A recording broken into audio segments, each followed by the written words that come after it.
కానీ ఈ మధ్య కాలంలో చూస్తే బిగ్ బాస్ ని కూడా ఘోరంగా ప్రేమిస్తున్నారు. అందులోంచి తీసుకొచ్చిన ఒక బిగ్ బాస్ ప్రేమికురాలు అనొచ్చో, మరి బిగ్ బాస్ భక్తురాలు అనొచ్చో మన రేణుకమ్మ గారు. నాగార్జున సార్ నమస్తే. అమ్మకు నాగార్జున సార్ అంటే ఎంత ఇష్టమో చూడండి. నాగార్జున సార్ గారికి నమస్కారం అండి.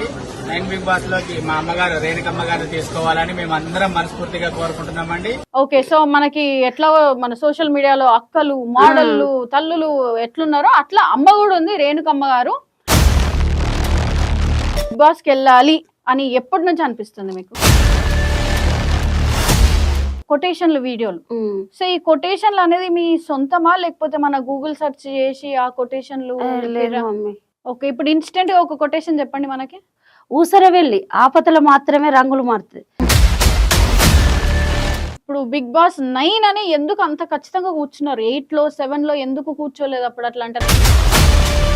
ఇప్పుడు అందులోకి పోతే మంచి కావచ్చు, చెడు కావచ్చు, మంచి పేరు రావచ్చు, చెడు పేరు రావచ్చు. ఏదొచ్చినా భరించుకున్న తట్టు ఉంటేనే పోతా. కానీ ఇప్పుడు ఉంది అనేసి అన్నారు. బీబు అది తక్కువ ఉంది, నేను బీబు గోలే వాడతా. అక్కడ పోతే పెరుగుతుంది మరి.